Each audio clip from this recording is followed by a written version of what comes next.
नमस्कार प्रिय विद्यार्थियों। आइए आज अपने उसी सीरीज़ में कुछ और प्रश्न करते हैं, लेकिन आज के प्रश्न पहले की तरह से नहीं हैं। आज हम कुछ पारिभाषिक शब्द करेंगे। हमें पता होना चाहिए कि क्या और किसे क्या कहा जाता है। जैसे आत्मकथा क्या होती है? लेखक के द्वारा खुद से लिखी गई अपने जीवन चरित्र को आत्मकथा कहा जाता है। लेखक अपने जीवन में घटित घटनाओं को जब स्वयं लिखता है दूसरों को बताने के लिए, उसे क्या कहा जाता है? आत्मकथा, अपनी कथा। उसके बाद है आमुख।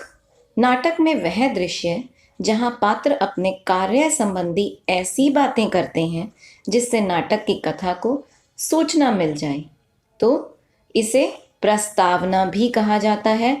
आमुख।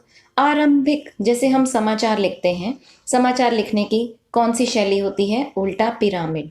उसमें पहले पहरे में पूरी डिटेल दी जाती है, पूरा उसके बारे में बताया जाता है कि क्या है, कैसे है और क्या हुआ, कहाँ हुआ, कब हुआ। आप जब भी समाचार पढ़ते हैं उसमें पहले एक ही लाइन में, यानी कि वाक्य एक ही होता है या एक से दो हो सकते हैं, हाँ पहरा भी एक ही होता है, लेकिन उसमें क्या, कब, कहाँ, किसने किया, ये सब कुछ दिया गया होता है घटना के बारे में।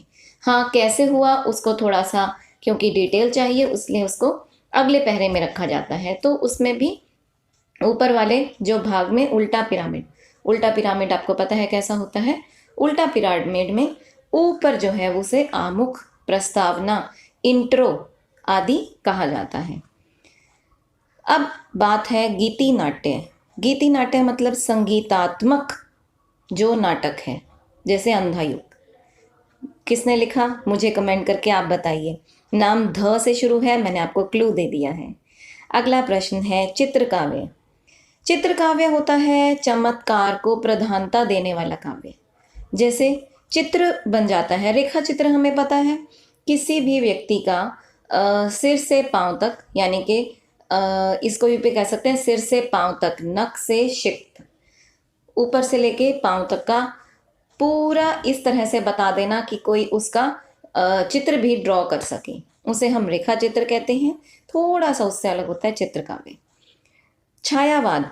प्रस्तुत के स्थान पर उसकी व्यंजना करने वाली छाया के रूप में अप्रस्तुत का निरूपण करने वाली काव्य धारा। इसमें रहस्यवाद भी एक प्रमुख प्रवृत्ति रही है। छायावाद के चार स्तंभ हमें पता ही हैं। सबसे पहले जो छायावाद के सर्व प्रमुख और सर्वश्रेष्ठ स्तंभ माने जाते हैं वो हैं जयशंकर प्रसाद जी। इनकी कामायनी प्रकाशित हुई थी 1935 में और 1936 से प्रगतिवाद आरंभ हो जाता है। बाकी तीन सुमित्रानंदन पंत जी, सूर्यकांत त्रिपाठी निराला जी, जिनका जीवन संघर्षमय रहा, साथ साथ में उन्होंने मुक्त छंद के भी प्रणेता माने जाते हैं। वो मुक्त छंद उन्हीं से शुरू हुआ।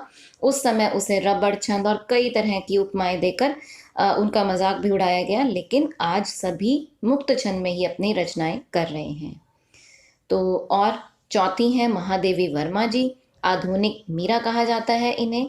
और आधुनिक मीरा जो है महादेवी वर्मा जी, उनके पशुओं पर बहुत सुंदर सुंदर रचनाएं हैं, संस्मरण है, रेखा चित्र हैं। सोना हिरणी, गौरा गाय, बहुत नीलकंठ बहुत प्रसिद्ध हैं, मेरा परिवार में संकलित हैं, बहुत ही प्रसिद्ध हैं। उनके गीत भी, गाने जब हम उनके सुनते हैं तो कानों में ऐसे लगता है जैसे मिश्री घोल दी है। बहुत संगीतात्मक और बहुत ही प्रिय उनके गीत रहे हैं।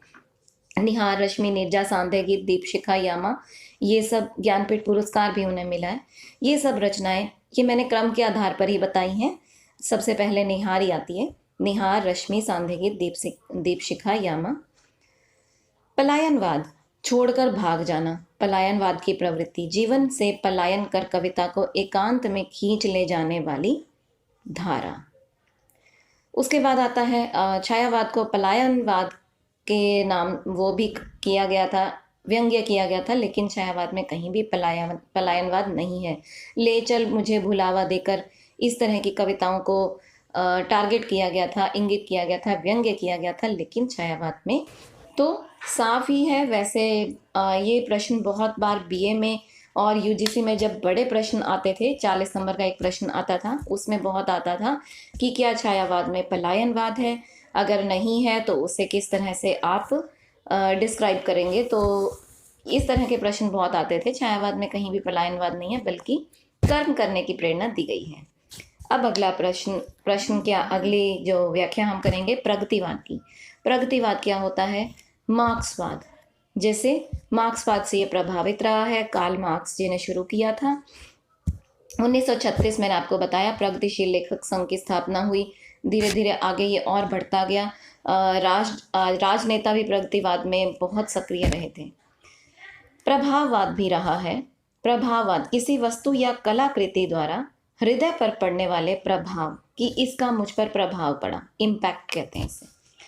प्रयोगवाद 1943 में अज्ञेय जी, सच्चिदानंद हीरानंद वात्स्यायन अज्ञेय, उलझी हुई संवेदना की अभिव्यक्ति के लिए किसी भी विषय पर सहमत न होने वाले अन्वेषियों की रचनाएं क्या कहलाई? प्रयोगवादी रचनाएं।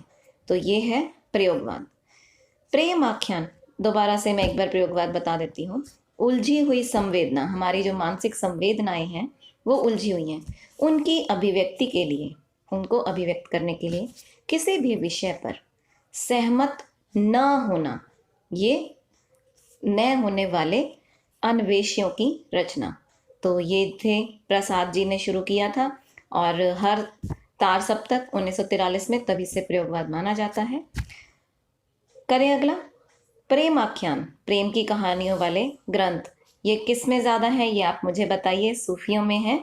और पहला प्रेम आख्यानक ग्रंथ कौन सा माना जाता है, आप बताइए। अगर आपको नहीं पता होगा तो कमेंट कीजिए, मैं वहाँ पर रिस्पॉन्स भी कर सकती हूँ। नहीं तो अगर बहुत सारे बच्चे सेम कमेंट करते हैं कि आप बताइए प्रेम आख्यानक रचनाओं के बारे में, तो मैं आपको ज़रूर बताऊँगी अगले वीडियो में। जीवनी, किसी विशेष व्यक्ति की घटनाओं को क्रमबद्ध रूप से चित्रण करना। किसी भी विशेष व्यक्ति की घटनाओं, उसके जीवन में घटित घटनाओं को क्रमबद्ध, जैसे 8वीं 9वीं 10वीं से शुरू करते हैं हम, बच्चों को प्रेमचंद जी की जीवनी याद करने को देते हैं, महात्मा गांधी जी की जीवनी करते हैं, उस तरह से। रेखा चित्र, अभी बताया भी है, शब्दों के माध्यम से किसी घटना, व्यक्ति या वस्तु विशेष का सजीव चित्र प्रस्तुत कर देने को क्या कहा जाता है? रेखा चित्र। और एक है संस्मरण, लेखक के द्वारा अपने निजी अनुभव, कोई घटना या कोई व्यक्ति को याद करके, पहले घटी हुई कोई घटना को या पहले मिले हुए किसी व्यक्ति को याद करके लिखना, उसे हम संस्मरण कहते हैं। महादेव वर्मा जी के संस्मरण मैंने अभी आपको बताए। घीसा बहुत ही अच्छा संस्मरण है, और भी बहुत से हैं। तो प्रिय विद्यार्थियों, आज के लिए इतना ही। अगर आपको अच्छा लगे तो प्लीज़ लाइक शेयर ज़रूर कर देना, ताकि जितने ज़्यादा लोग देखेंगे उतना ही हम इंस्पायर होते हैं और ज़्यादा अच्छा काम करने के लिए। तो आज के लिए इतना ही, धन्यवाद।